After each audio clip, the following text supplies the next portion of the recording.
Good morning, everyone. Today, to kick off the summer reading program, I am going to read Rumpelstiltskin's Daughter by Diane Stanley. This year, the summer reading program is called Imagine Your Story, and it's all fairy tales, fantasy, and I really wanted to focus today on a fairy tale that kind of flips the original on its head a little bit, and that's Rumpelstiltskin's Daughter. Let's start.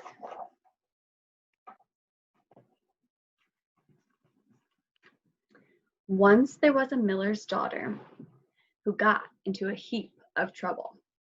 It was all because her father liked to make up stories and pass them off as truth. Unfortunately, the story he told was that his daughter could spin straw into gold, which, of course, she could not.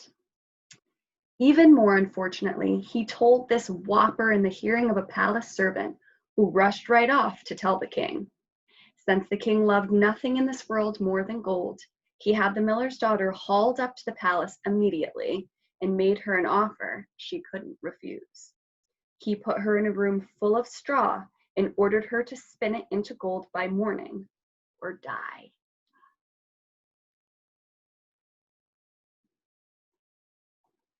Let's see what happens. By one of those unlikely coincidences so common in fairy tales, no sooner had the king closed and bolted the door than a very small gentleman showed up and revealed that he really could spin straw into gold. Furthermore, he offered to do it in exchange for her necklace, which was made of gold-toned metal and wasn't worth 10 cents. Naturally, she agreed. Who do we think this little fellow is? The next morning, the king was so overjoyed with his room full of gold that he rewarded the miller's daughter by doubling the amount of straw and repeating his threat. Once again, Rumpelstiltskin, for that was his name, arrived to help her out. This time, she gave him her cigar band pinky ring.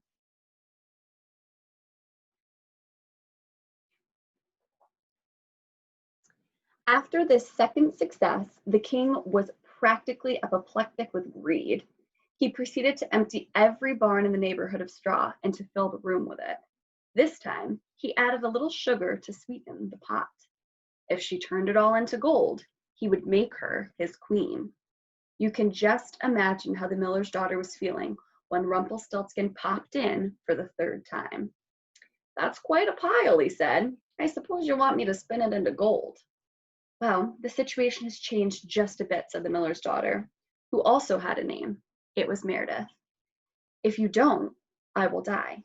If you do, I marry the king." Now that, thought Rumpelstiltskin, has possibilities. After all, getting to be the queen was a big step up for a miller's daughter. She would surely pay him anything, and there was only one thing in the world he really wanted: a little child to love and care for. "Okay, here's the deal," he said. "I will spin the straw into gold just like before. In return, once you become queen, you must let me adopt your firstborn child. I promise I'll be an excellent father. I know all the lullabies. I'll read to the child every day. I'll even coach Little League." "You've got to be kidding," Meredith said. "I'd rather marry you than that jerk." There's the greedy king. "Really?" said Rumpelstiltskin, and he blushed all the way from the top of his head to the tip of his toes, which admittedly wasn't very far because he was so short.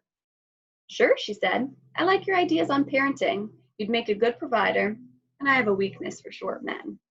So Rumpelstiltskin spun a golden ladder and they escaped out the window.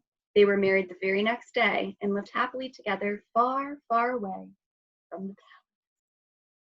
You see them on their golden ladder? There they go, escaping.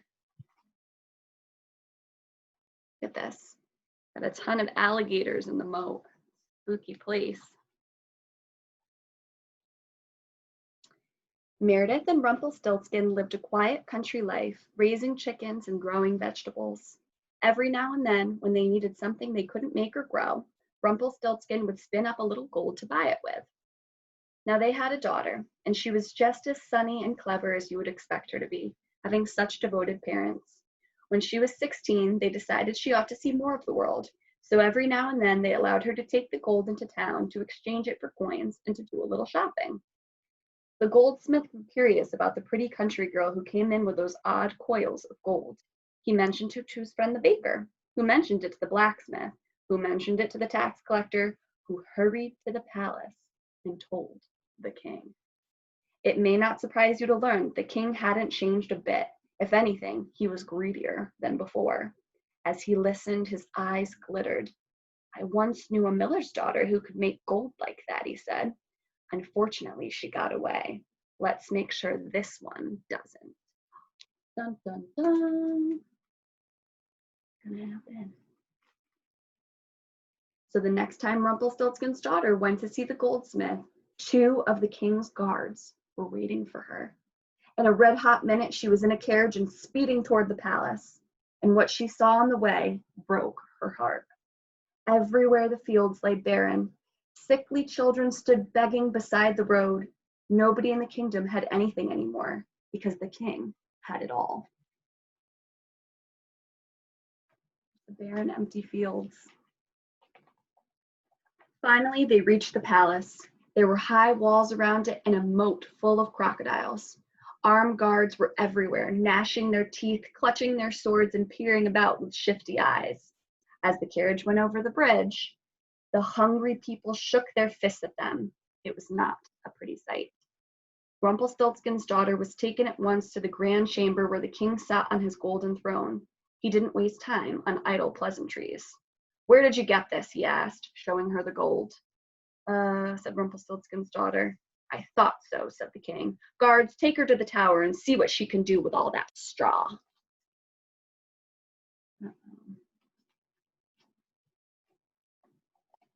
Rumpelstiltskin's daughter looked around. She saw a pile of straw the size of a bus. She saw a locked door and high windows. She gave a big sigh and began to think.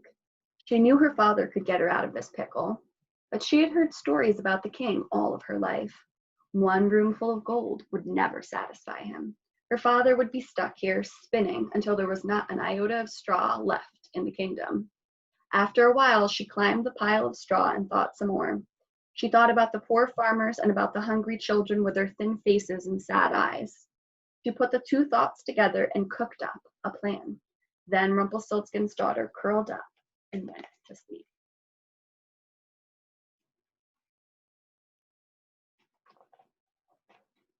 The next day, the king was very disappointed. Where's my gold? He wanted to know. I'm sure you have rooms full of it upstairs, said Rumpelstiltskin's daughter. And she was right. He did. But I want more, he said, and I want you to make it for me. Alas, she said, I never made gold in my life, but, and here she paused for effect, I saw my grandfather make it.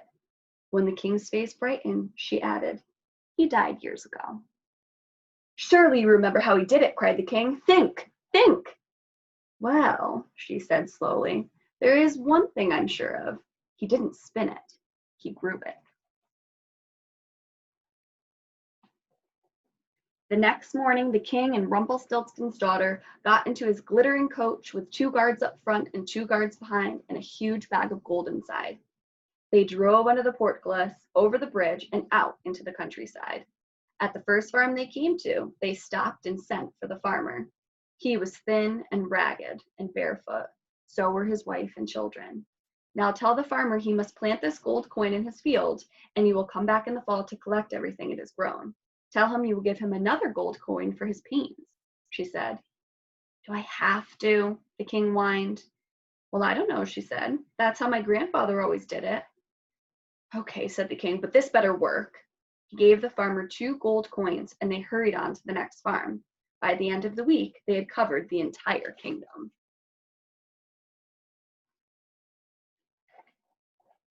All through the summer, the king was restless.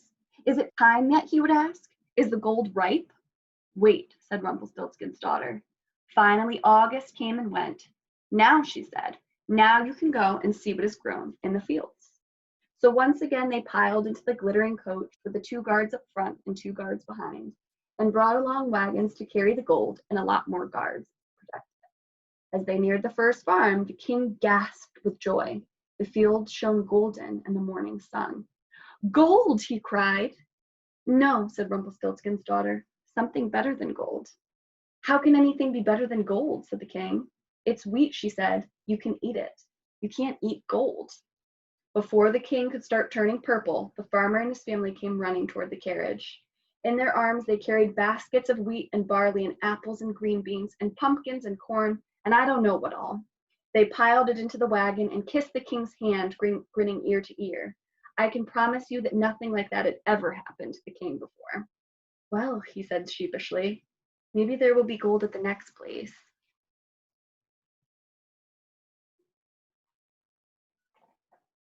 But everywhere it was the same. The land prospered, the children looked healthy, and the king was a hero. At the end of the week, they returned to the palace with all the food the wagons could carry. The cook was so overjoyed he put on a sumptuous feast to celebrate. Unfortunately, there was no one to invite except Rumpelstiltskin's daughter and the guards, who spent the whole meal gnashing their teeth, clutching their swords, and peering about with shifty eyes. I wish they'd quit that, said Rumpelstiltskin's daughter. After dinner, the king spoke. That was all very nice, my dear, he said, but you must have been mistaken. That was how your grandfather grew food, not how he made gold. Right, she said, as she pulled her shawl tightly around her shoulders and gazed longingly at the fire. Even in the palace, she could feel the chill of autumn. Time for phase 2, she thought. Of course you're right, she said. I told you it was long ago, but I think I remember now. He didn't grow gold, he knitted it with golden knitting needles. So the next day, they loaded the coach with knitting needles, a bag of gold, and lots of yellow wool. Then they headed off under the portcullis, over the bridge, and out into the countryside. At the first cottage they came to, they asked to see the granny. She hobbled to the door in her rags and curtsied to the king. Now, whispered Rumpelstiltskin's daughter, give her a bag of wool and a pair of needles. Tell her to knit it all up, and you'll come back in a month to collect your riches. Give her a gold coin for her pains. Do I have to? The king whined. My grandfather always did, she said. I would if I were you. And so they went all over the kingdom, hiring every granny they could find.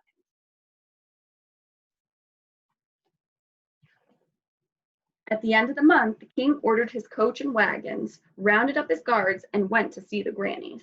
As he neared the first cottage, he heard the sound of singing. Looking out the window, the king saw crowds of happy villagers waiting there to greet him, cheering wildly as he passed, and every one of them was warm as toast in yellow woolly clothes.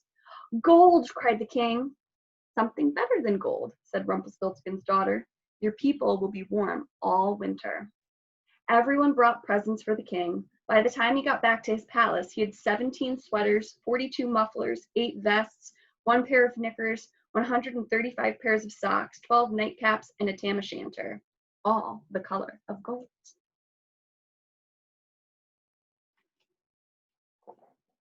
Did they suit me? Asked the king as he tried them on. Absolutely, said Rumpelstiltskin's daughter. The guards just stood there, gnashing their teeth, clutching their swords, and peering about with shifty eyes. Don't you think it's time you got rid of them? She suggested. And the walls and the moat and the crocodiles, too. You don't need them anymore. Your people love you now. She was right, as always. So the king set the guards to work tearing down the walls, and with the stones they built a zoo for the crocodile and houses for the poor. Are you sure you don't remember how your grandfather made gold? Asked the king one day. I'm afraid not, she said. It's a terrible pity, he sighed, but you did try, and as a reward I have decided to make you my queen.